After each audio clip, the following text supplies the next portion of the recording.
You wanted the best. You've got the best podcast. The hottest podcast in the world. The Chris Voss Show, the preeminent podcast with guests so smart you may experience serious brain bleed. The CEOs, authors, thought leaders, visionaries, and motivators. Get ready. Strap yourself in. Keep your hands, arms, and legs inside the vehicle at all times, because you're about to go on a monster education roller coaster with your brain. Now, here's your host, Chris Voss. Hi, folks. This is Voss here from the ChrisVossShow.com. The ChrisVossShow.com. Welcome to the big show, my family and friends. We certainly appreciate you guys being here. As always, we bring you the smartest people in the land, and I hope you guys are doing well. We just launched a new Facebook group where there's it's actually the group's been there a long time. We just started using the new Facebook chat, if you will. You may have gotten some messenger invites from Facebook to all sorts of groups you belong to going, what the hell is going on? But we figured it'd be a great innovation because we can make it so that people come chat about the show during, after, before, and we could just talk about things in the show. Guests came on and different things. So if you get a chance, subscribe to that. You don't even have to subscribe. You just join up if you're on Facebook. Go to chrisvossfacebook.com. Of course, refer the family show to your everybody you know. Go to goodreads.com/Chris Voss, linkedin.com/Chris Voss, youtube.com/Chris Voss, and Chris Voss one on the tickety-talkety as well. We have an amazing young lady on the show today. She's going to be talking to us about her journey and everything that went into it and all that good stuff. Let's take a look at that. It's Katie Wrigley. She is a transformational coach. How do I pronounce this correctly, Katie? A Cognomovement? You got it. Yep. Perfect. Cognomovement practitioner. This is why we do the show, so we can learn new stuff every day. And she's going to be talking to us about all the stuff that she does and how she does it. She is a transformational coach who uses the Cognomovement within her coaching sessions to help her clients transform their trauma and pain. After experiencing her own debilitating pain levels, which rendered her disabled in 2018, she knows firsthand how limiting trauma and pain can be. So she created a system to make it faster and easier to change your state of pain and release the trauma.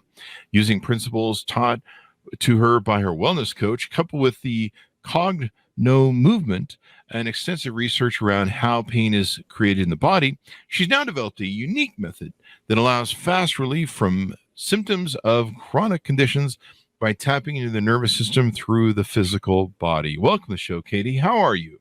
I'm doing well, Chris. Thank you so much for having me. Thank you for coming. Give us your .coms. Where do you want people to find you on the interwebs? KatieWrigley.com. There you go. So, Katie, give us a 30,000 overview of what this Cognomovement is. We're learning new words today, and how you apply it and how you do your work. So, Cognomovement uses this ball for those who are watching and not just listening. For those listening, it looks like a psychedelic-looking soccer ball. Oh, wow. It is purposely designed, though. So, the brain, the left side of the brain, lights up at these complex shapes and the bright colors. The right side lights up and activates because it's a 3D object.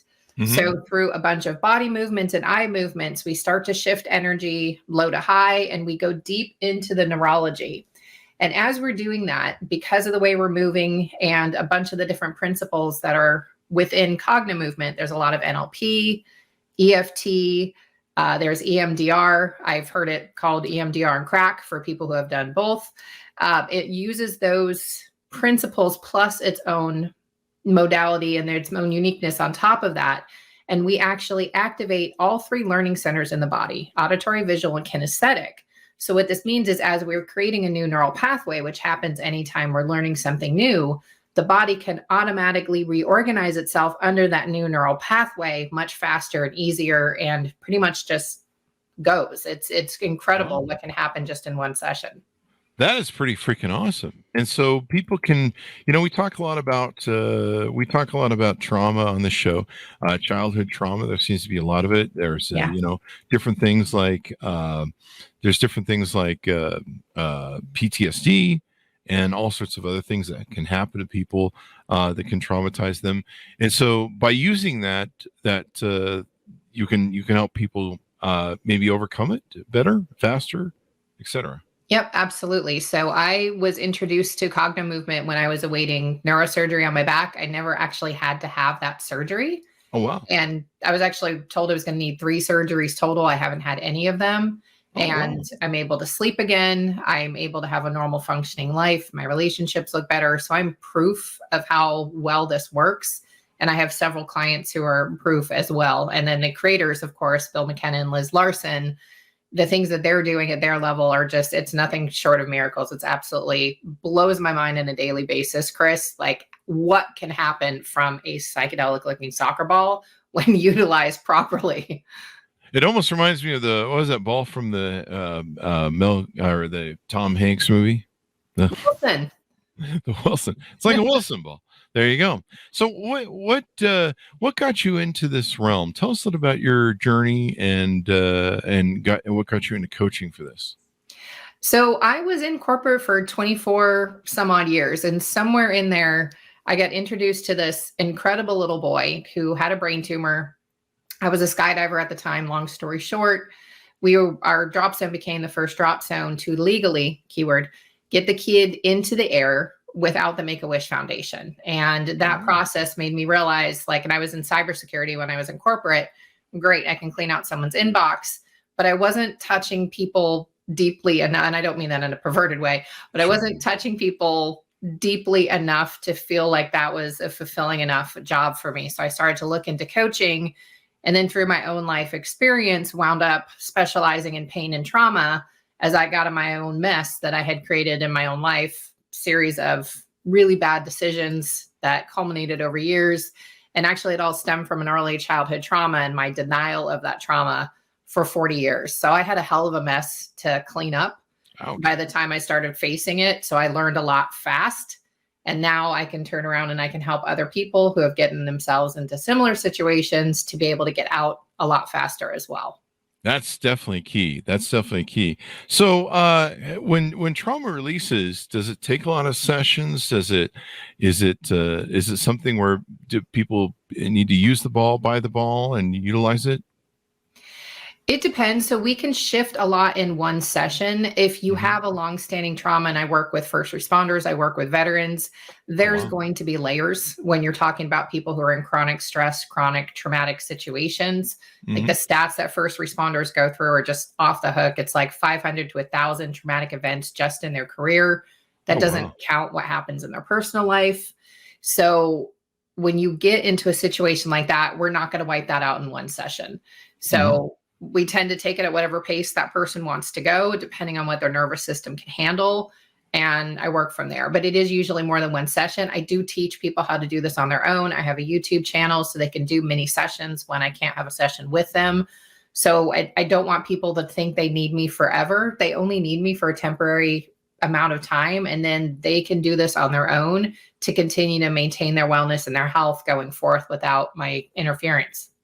There you go. It's something that people suffer from. You say it helps with fibromyalgia, CRPS, complex regional pain syndrome, slipped and bulging discs, and unrelenting chronic nerve pain and weakness in limbs.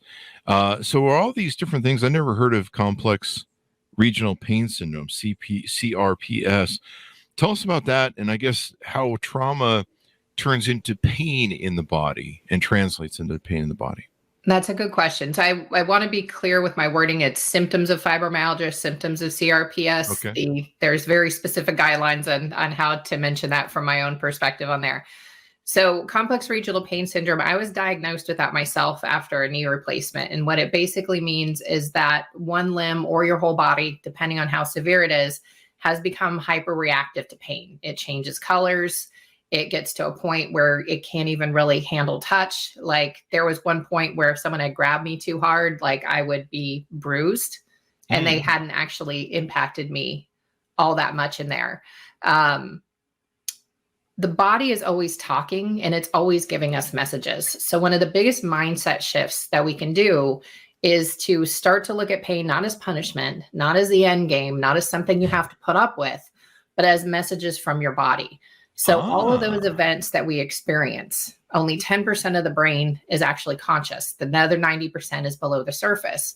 So until you feel all that crap that's under the surface, your body can manifest that in an experience of physical pain. It can manifest it in an autoimmune disease. It can manifest it in some other kind of chronic condition. And so until those emotions are felt, they're dealt with, the body knows you're listening, and the subconscious trusts you enough to let go of the pain signal, it can come up as pain, chronic pain, unrelenting fibromyalgia, all of those other things in there that can be incredibly difficult to live with day to day. Definitely. It's interesting how the pain translates into the, or trauma and mental issues translate into the body. And like you said, using it as a signal for, hey, something's maybe wrong. A lot of times, we've talked about this on the show, a lot of times doctors kind of treat the pain part and they just go, oh, here's, take 2 aspirin and fix me and call me in the morning. And while that may take care of the immediate pain, or I think a lot of aspirin just basically turns off your receptors to where you're just not feeling it anymore. Correct me if I'm wrong, but right. But basically, the pain's still there, and until you fix the underlying issue that's causing the pain, it's kind of like if you keep stepping on a nail. Sure, you can take 2 aspirin, but if you keep stepping on the nail, you're still gonna have a problem. You got to quit stepping on the nail or whatever's creating the pain in your body. In a crude sort of illustration there. That's a really great analogy, actually. And I just made it up. So it's a pretty good one. And you're right. And so when we take something like Advil or Tylenol or something like that, we're not actually treating it. Like, yes, there could be an anti-inflammatory effect temporarily. There's some data that supports that every time we take something like that, we actually delay the body's own natural healing by about 50%. I don't know those sources off the top of my head, but I've come across that in my research in there. And you're right. It's getting to that root issue of what's in there. That's where we dissolve it for good. Like, it would have been really easy for me to say I was just a bad skydiver, because that was the short story. But things would have lined up differently. And if it had only been physical, then all of the things that I was doing to fix it physically would have worked, versus nothing working and running out of options. And then me going, okay, this sucks. I'm looking down a life of disability. I don't have very much energy. This is not going to scale for another 30, 40 years. I have to figure something else out. And thank God I found a coach that was just absolutely incredible. And one of the first things she did was plant a seed that we all have what we need within ourselves already to heal. Wow. It's just a matter of learning how to tap into it and going that course. And it takes longer to go that course than it does to take some Advil, but you're going to get longer healing when you're willing to start to learn to talk to your body, understand the messages it's giving you, and release those pain signals. Learning to listen to your body as opposed to just kind of trying to remedy or kind of medicate the results you're getting can probably make all the difference in your life. When you say it's fast for Cognomovement, what's that in comparison to? Like maybe just going and seeing a therapist and being like, well, who hurt you? Why didn't your mom love you enough? Well, it's faster than any other modality I've heard of so far. That doesn't mean something else may not do that, but this goes deeper than anything else I know. We're going directly into the neurology. Typically, someone is focusing on a physical sensation and they can unravel it pretty quickly. So I've used EFT as a modality. I've had faster response with Cognomovement. I did talk therapy for 13 years. Oh, wow. That did very, very little other than teach me how to tell stories really well. It didn't touch anything. It was once I got into the coaching side, once I got into Cognomovement, then I started to move the stuff I went to therapy for 13 years. So it's, and any time that you're going deep into the body and you're talking to the body, it's going to be faster than sitting there with talk therapy. And a lot of talk therapy, depending on the style, can actually keep the person stuck in the trauma. Oh, wow. And so every time they go in there, whenever you're telling a story again, your brain goes back into it like you're in it right now. So that can continue to re-trigger you. If you don't have a therapist that knows how to move you forward, who's not trauma informed, you could wind up stuck there and just inadvertently re-traumatizing yourself week after week every time you see this therapist. And that's where things like EMDR started to come from. That's where things like Cognomovement started to come out of as well, is finding other ways to be able to break that apart with different like bilateral movements, different pieces like that we incorporate in there. Movement is a huge way that we have available to all of us to be able to get trauma out of the body. Yeah, it's really wild how, I've even seen people that if they have sadness, where a child dies and they go into massive depression and they die of cancer 3 to 6 months later. And it's interesting how we can take stuff and turn into sickness in our body and have an effect and store it there, I guess. Or it really comes down to it. Absolutely. And I actually worked with a father who had unfortunately lost a young child in a fluke accident and had the honor of being able to help him smile again and experience joy again and be able to reconnect with his daughter that was still alive and his wife again. So that was incredible to get to have that experience. Not that he had, it was awful what he went through, but to be able to be a part of facilitating someone being able to experience joy again.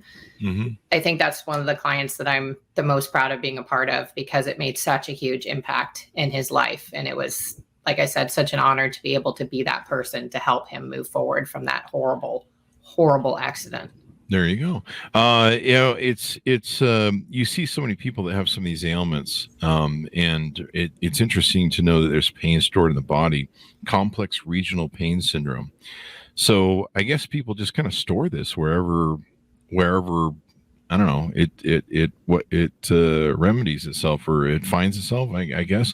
What makes chronic pain so complex? Why is it complex? Because it's not just the physical. There's going to be emotional pieces in there too. So the way that pain is created, we have receptors all over our body, and it's coming up to the brain. And so that path between where the receptors are reporting pain in that brain, that starts to get kind of worn down. So it actually impacts the gray matter in your brain, and you lose 11% of the gray matter when you've been in pain. And chronic pain is defined as unrelenting for 3 to 6 months. Oh, wow. So you've been in pain for a decade, you've probably lost 11% of the gray matter in your head. That's going to equate to 10 to 20 years of aging. Wow. So you've got the subconscious mind, you've got the unconscious mind. It takes a while for the subconscious mind to trust that it can let go of that pain signal. Like I have one client whose subconscious mind doesn't trust her to be healthy yet. Wow. And so anytime she starts a new treatment, 2 to 3 days later, her body doubles down and levels her again. And so she's found what works for her is a mix of homeopathy and Cognomovement. And I've created a couple of videos, especially for her, that she uses as a mantra. And she had reported back that it was starting to help her feel like herself again after some of the things that she's experienced. And it's because of that emotional component in there. And traditional medicine or modern medicine doesn't really touch on that. It's here are the pharmaceuticals, and here, why don't we throw in an antidepressant so that you feel better mentally? Because when your mood goes up, your pain will go down. I understand why they do that, but we're still just cranking it up pharmaceutically. We're not getting to the root and having that person actually feel better through natural means, like time in the sun, like taking healthier supplements, like walking in nature if they're able to walk. Little things like that can really give a big boost. Watching comedy, watching your podcast is going to help people actually start to feel better when they're laughing, because it's going to be inducing all these hormones in their head. Yeah. And we give us something to laugh at, because otherwise the rest of the show is just painful to watch. If you watch the YouTube version of me. No, I'm just kidding. I'm not that painful to watch.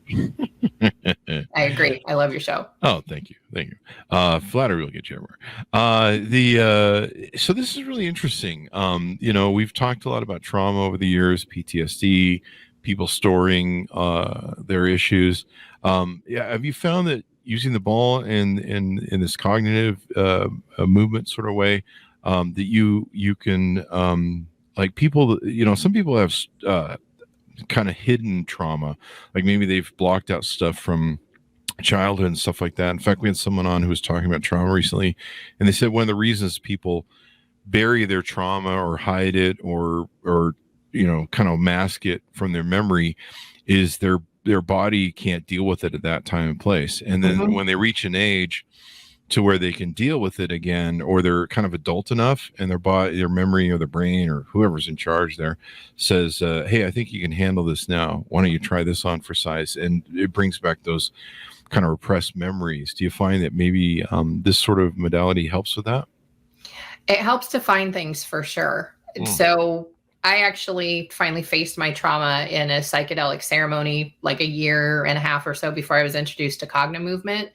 But I have continued to find pieces of it that I had forgotten with the ball. So there's with the eye movement piece, like we're really cranking those eyes in positions we literally never have them in.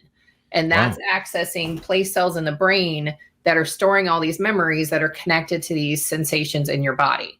So your subconscious has recorded every single thing that has happened to you from the time that you were conscious in your mother's womb up until today. Wow. You're only conscious of 10%. Even the things that you do every day, they are led by these patterns. A lot of times that happened to us as a kid. Something as innocuous as your sibling gets a popsicle and you didn't can actually read into I'm not lovable enough and set off a slew of bad decisions in your dating life. Wow. Like it can be that small. And we have no way to remember that. We aren't just going to sit there and be like, okay, what happened to me when I was 6? And then you review the year 6 without any help to walk you through that and help connect it. You're not just going to go back to the age 6 and walk through that timeline consciously. None of us have that ability to do that unless maybe you're 6. Unless you get a time machine, right? Right. Yeah. If we had a time machine, of course. But we never know how these patterns are going to show up. And it's only once we get into the pattern, which is what we're looking at with Cognomovement, that's like, oh, that's where that came from. And then now it's like, okay, do I want to keep this or do I want to get rid of it? And most of the time we want to get rid of it. And it's amazing. We're so resilient as beings that and it's never conscious, and it's usually not rational or logical, these patterns either. Like no one actually wants to continue to get in their own way to find a life partner. No one consciously wants to do that. That's coming from something that's making you take actions that's going to prevent that from being something you have in your life. There you go. Identifying this stuff and unburying it. And this explains kind of why people are stuck in, what would you call it? They're stuck in therapy for years. You're like, you've been in therapy for like 10 years. Do you, when are you going to get out? Right. Right. People are like, when do you get out of there? Is there a time where you're over it? And, and this kind of tells, what people can do. So when people work with you, how do you help them? How do people reach out to you and on board with you, and go through the process, I guess? So I like to have a call first. So I do 45-minute virtual chats and get very clear on what are the biggest problems right now. How big of a problem is it for that person? Really spend a lot of time listening. What are they aware of? What are they not aware of? I can pick up on a lot on that call. Figure out like what are their energy levels. Everybody's nervous system is going to be different. Some people you can really push, others cannot be pushed. Like the client I mentioned who does homeopathy and Cognomovement, she cannot be pushed. She needs to go at a much slower pace. That's what her nervous system can handle. So, and sometimes it takes a session or two for me to figure it out. But so far, intuitively, I've been able to say, okay, I think this is how many sessions you need. We start walking through that. I can work in person if they're in the state of Maine, or I can work virtually. And we go through it together and we touch base all the time. So I check in the day after a session. I make myself available in between sessions. And we continue to go down that path. We get very clear on what the problems are, how big they are, like I said, and we continue to monitor that progress over time and measure the after effect. How helpful was this? What things have changed in your life? Like, for instance, there is an officer that I work with who comes in to do what he calls tune-ups sometimes. Oh, really? And one of the things that he reported to me was he started to dream again since he started to work with me. And that's one of the signs of trauma, is when you stop dreaming or you have recurring nightmares or insomnia. Those can all be symptoms that are pointing to something really disturbing your subconscious that's not allowing you to sleep. And so, it's little things like that, like, oh, maybe there's something bothering signals. me. Yeah. Yes. lots of signals. And it could be something else. Like I've exhausted all of the things physically, and turns out I've got an environmental issue that I'm going to be dealing with as well. Oh, wow. Because of all the work I've done, I'm sleeping between 7 and 8 hours a night every night. I'm highly functional. I have high amounts of energy. It's just not sustainable outside of what I need to do. And so, but now it makes sense. Like, oh, I've got a whole bunch of crap in my house that's trying to make me sick. Like, good job, body, that you didn't get there. But yeah. But there's always indicators there. It's that we tend not to look at it like anxiety. Is that a diagnosis or is it a symptom? You know, and it sounds like you spend a lot of time helping people listen to their body more than just trying to, you know, placate it with some drugs and be like, hey, here's some aspirin or some vodka, or, you know, where the case is. Have fun with that. Just deal with it. It sounds like you really help people get down into the depths of it, where they can see more of what's going on and listen to our bodies more. And that's really what we should do more of. I mean, we kind of ignore so much stuff. We just go, okay, whatever, deal with it, blah, blah, blah. Yep. Well, that's what we're told to do. I mean, how many times as kids, especially in Gen X, were we told to suck it up or rub some dirt on it and keep going? Yeah. That's pretty much my whole life story right there. Right. That's most of us, especially in Gen X. Like, that's what we were told. We weren't stopped to go, hey, you know, maybe the fact that you continue to have anxiety, hey, maybe there's something going on that you're having trouble facing. And it's always amazes me. Like when I start to feel that myself, it's like, all right, I know I've got something here I don't want to face. And I know that I'm going to feel so much better on the other side of it. And so I'll explore it and break it apart, because I'd much rather be able to face whatever's there. No one is going to lose their mind or make some irreversible act because they face their stuff. It's the resistance to it and the fear around it. That's the stuff that drives us crazy. That's the stuff that drives people to do things that they can't take back. When you face it, I don't know one person who's faced their stuff and been worse off for it. Like, I literally can't name anyone. I know a lot of people doing this work. Well, I've referenced this a lot in the thing. I remember watching Leaving Neverland with and it was a movie about Michael Jackson and some young boys. And I remember after, there was a show with Oprah, and there was a guy who stood up and talked. He'd been molested by a police officer in his town. I think he was an ex-NFL star. And he talked about how he'd kind of hidden away for so many years. It became a poison inside of him, and a secret that he was holding. And the secret he basically referenced was the poison that killed him, or was killing him. And until he released it and got it out, talked about it, and owned it, and said, hey, this happened to me, I was a victim. It was toxifying inside him, and everything way that he would take to try and medicate for it. And so when he finally spoke his truth, if that's the right term, he found that he could finally heal. And so I think you're right. I think, you know, when we keep these toxins inside of us, they fester and they find ways of hiding inside the body and turning into these ugliness things. And until we release them, it's like a poison inside of you. It is. It is. And there can be so much shame that's wrapped up in early childhood sexual abuse, because the abusers tend to do something to make it even scarier or worse for you to be carrying that. Being able to share your story and face that is one of the most badass, courageous things anybody can do. Making sure you're sharing it with someone who is safe, that you trust, because it can do more damage if you finally have the courage to tell your story and it is someone who wants to one-up you on a trauma. I actually had that happen to me at one point. Wow. It was like, oh, nothing happened to you. What happened to me was so much worse. It's like really? Are we really in a competition for whose life sucks more? Like, you can have it. Like, I don't want to be in that game. There's a lot of victimhood competition in our society going on. Yeah. And it's a trauma is a trauma is a trauma. They're big T traumas, they're little T traumas. They are all going to impact you. It doesn't mean you're weak.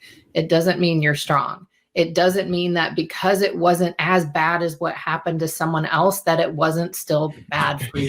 It's not a competition. It's like saying, you had one arm cut off, I had two, so I'm far worse and I feel pain and you don't. And you're like, Oh, really? That's not really the way it works.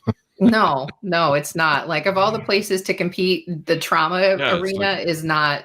yeah, No, no. calm down, people. It's not a competition. There's no gold medal for this.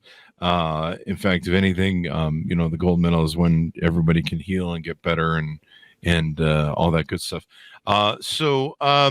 What have we touched on? I noticed on your website you've got a lot of different indicators and stuff that can help people maybe know how to listen to their body better, or know if they should reach out to you for help. Yes. Do you want me to go into those? You want to tease out some key ones, maybe? Yeah. People that are out there listening going, I wonder if I have any of this hidden stuff might help them kind of go, oh, maybe that's what that is. So we already touched on the sleep, insomnia, not being able to fall asleep or stay asleep, or night terrors. Those tend to be big ones. Not having a dream state, when that's minus taking things at night that make you not dream. That's kind of different. Not being able to sit still. Like, if you're one of those people, it's like, I can't meditate, I can't sit still, that may be a sign your nervous system is overactive. Not being able to just sit and watch a TV show or read a book. You have to be doing something else at the same time. That can be another indicator. Chronic pain is another indicator. Constantly anxious or constantly stressed. Like, you may take a normal situation and escalate it immediately, because that's the only thing your mind knows how to do, is to make it worst case scenario, because that's where you feel like you thrive. These can all be indicators that your nervous system is spun up and not functioning optimally for you. Do you find that maybe, have you tried helping children? I mean, there's a lot of children that have different trauma and they struggle in school because they're overreacting. I was a kid who had ADHD. I had trouble focusing and everything else. Anything like that? I do, actually. I have several kids that are clients. One has ADD, one has ADHD. Mm-hmm. They're brothers. They've been getting along since I've started to work with them. They're not fighting nearly as much. The grades still kind of ebb and flow depending on how many sessions we've done, but overall grades are higher. The kids are more cooperative. Wow. They're finding it. One of them suddenly said that math is easy, whereas math was his nemesis before. Kids are incredibly easy with Cognomovement, actually. Talk about resilient people, the little miniature versions of us walking the planet out there. Kids are the most resilient. One of my favorite clients is actually 10 years old, and she had hated her mom when she first came in to see me. And now she and her mom are buddy. They get along great. Her mom got her into a school that's a much better fit for her. She started playing guitar.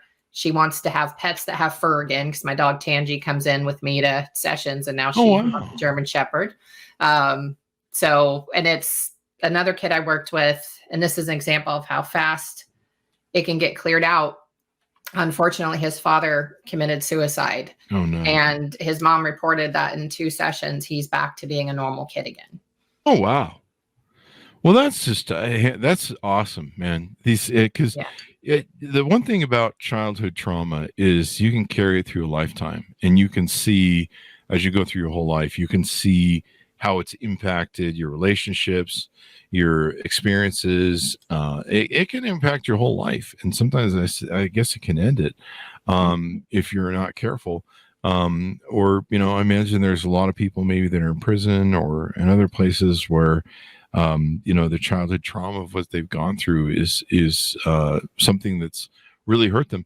Do you find a lot of, I think it was interesting, you keep referencing first responders. Do you find they suffer from a lot of trauma and stuff, I guess, from what they see? I mean, they don't see all the beautiful things in this world. They see the blood and the guts and some of the horror. They do. And the way our minds work, what you look for, you'll find. So if you're a police officer, you're constantly looking for the bad guy. Yeah. If you're an EMT, you're looking for things to go wrong. If you're a firefighter, you're looking for the fire. Yeah. You do that enough, you start to get spun up. And I had been asked a lot, like, why did I want to focus on first responders? Because I'm not one myself. I've never been one. I don't have family that is. Mm-hmm. But I know what it's like to sit with trauma in your nervous system unchecked for decades. Yeah. And my nervous system used to be wired so similarly to how theirs are wired that I found that it was really easy to relate to that group. And so that's where I really started to focus. I work with people who have chronic pain as well, who are not first responders, but that group specifically, that's the one that really just seemed to call to me. You know, even a couple weeks ago, people probably saw on the news here that we had a mass shooting in Maine, and it was about 20 miles from my house. Some of the officers I work with were called in on it. There's going to be a ripple effect from that that's going out to everybody, because that's the first time that's happened in Maine. Wow. And so there's innocence lost. There's the people who were at the events that specifically were in close contact with the shooter. There's everybody who was on lockdown. There's so many different levels in there. There's the police who had to clean up the scenes. There's the police who found the shooter. There's the one that spent hours of their time trying to hunt him down before they found him. There's so much that can come out of one situation. And there's also still a stigma to talk about what's wrong or to humanize emotions that are normal for us to feel and allow ourselves to feel when they're faced with those situations. Yeah. So the more people we have talking about this, the less stigma there is, the less shame that's around there, and the less first responders are committing suicide. That is the leading cause of death with first responders right now, is suicide. That is 100% preventable and changeable. Yeah. Sadly, they said some of the people were so, with these AR-15s and stuff, they're so you can't recognize them, so you have to fingerprint them or DNA or something, because their bodies are so destroyed. And having to witness something like that must just be of a whole new level of horror. I can't imagine. So thank God there are people that stand between us. I remember I had a friend who was doing, he just barely became an EMT ambulance guy right before COVID, and he went into COVID, and he said, you can't believe what this is like and what we find, and especially in New York City, where the services were completely overwhelmed and they weren't finding people till later. And, since no one was showing up to work, people weren't missed. And so they would find people that had passed away for some time. It was just a horror show. And of course, on top of everything else that EMTs deal with.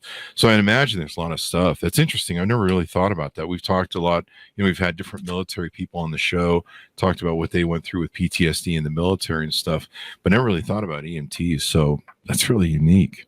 Yeah, they're definitely in that. And when you think about it, like, of course they are, right? Like, and I did the same thing, Chris. I hadn't really included them, like, they're in it too. And firefighters, like, I've heard from multiple firefighters, you can't unlearn what it is to, or unsee, right? Yeah. What it is to come across a body that's been burned to death. Like, it's the smells and the sounds that tend to be more haunting than the sights, but the sights certainly don't help. But and I worked with veterans as well too. So it's a lot. And again, it's that same spun up nervous system there that is really, that really starts to be that indicator there. And those things that I mentioned earlier, another one is if you're working out to a point of like almost hurting yourself instead of health reasons because you have to work out, that may be another sign that there's something in your nervous system that's ready to come out. Well, this has been really insightful. What haven't we talked on or touched on about what you do that I haven't asked you about? I think you touched on most of it. I did have a freebie that I wanted to offer so people can try this out for themselves. So if you go to katiewrigley.com/Chris Voss, I've got an anxiety hack video out there. Download it. It'll take the edge off. Some of my clients have done this and has said that it's cut their anxiety in half. It's less than 5 minutes. So go grab it, katiewrigley.com/Chris Voss. And grab your free anxiety hack. And it's a couple of principles of Cognomovement without using the ball, but it can just take the edge off right there. There you go. We'll put that link up on the Chris Voss Show. I've gone ahead and saved it there, and people can check it out. It's great that things are out there like this, because like I say, we just placate the pain or medicate the pain, and we don't fix the reason for the pain. We're just kind of like, well, make it go away for a way. I did that with vodka for 20 years. I don't think I was medicating pain. I was having some pretty good fun, and it was a great energy source for when I was younger, where you're just like, hey, I'm tired. I want to work on all these companies I own and go a little bit further. Sometimes it was great for Friday and Saturday partying, dating. But after a while, your body's just like, hey, we're not doing this with you anymore. Like, you could do this when you're 20. You can rebound it, but here's some nice hangovers for you. Boom. And you're just like, this isn't worth it anymore. The trade-off is not worth it. And even then, the damage to your body, I really recommend people. I know I hate to be one of those guys like, you shouldn't drink anymore. People are like, oh, what are you, Mormon? No, I just, seriously, at 55, man, you start feeling the damage and the stuff that you did, and you start feeling the road, man. Those road miles start wearing on you, where you're just like, yeah, maybe I shouldn't have done that. Yeah. You feel those road miles right when you get up sometimes, right? It's like, I woke up a couple weeks ago. I'm like, I feel like today is one of those days that I'm feeling the mistakes I made in my 20s. So there you go. But at least you can deal with the emotional trauma things. You've got the skills to do that. It's just, so the body is, it's a vehicle, man. Yeah, take care of it. That's the point of maybe stop drinking now while you still can, and eat healthy, man. I tell you, I feel so good now, not drinking, eating healthy, doing my intermittent fasting. I went out last night and had a steak, kind of eat some little fatty stuff there. But I had intermittent fasted the other day, and today I'm intermittent fasting again. I think we're 16 or 18 hours in right now in our fast. So, and I feel good. I really do. I really enjoy it. But you've got to get your body into that thing. So Katie, tell people how they can onboard with you one more time, get to know you, reach out, any free consultations or whatever you offer people, et cetera, et cetera. Yep. You can go to katiewrigley.com, and on any page you can schedule a virtual chat. I also have a banner on the top of the page that has my cell phone number on there. You can text me, call me, reach out anytime. We'll get some time on the calendar to talk if I'm not available when you initially reach out. See how I can help you. I'll give you an honest answer, and we'll take it from there. You can also connect me on the socials through the /Chris Voss page as well. So feel free to follow me on socials. I've starting to do some more lighter, funnier posts. So if you're going to follow me on social, this is the time to do it. I'm going to have a bedhead competition picture pretty soon. I want to see some good bedhead coming back. I could win that. That's the reason we wear the hat, and we're just... I'm always hiding my bedhead hair, but it was funny. I used to have people tell me sometimes when they would see my bed hair in my office, they'd be like, that actually looks fashionable. You actually look like you're cool. You got what the kids do now with the hair going all the way. All you need to do is put some grease in there, or whatever they call it, the gel. And people won't know that's bed hair. They'll just think you're really spiky and cool, like, I don't know, Billy Idol or something. So there you go. There you go. But that was back in the drinking days too. It's the drunken bedhead. So I probably could have won that competition one time. So thank you very much, Katie, for coming on. Boy, we sure learned a lot today. I've learned some new terms too. I'm still trying to get it down, the Cognomovement. You got it. And there you go. And different ways, but hopefully people can, if you have trauma, folks, please deal with it as soon as possible. Trust me.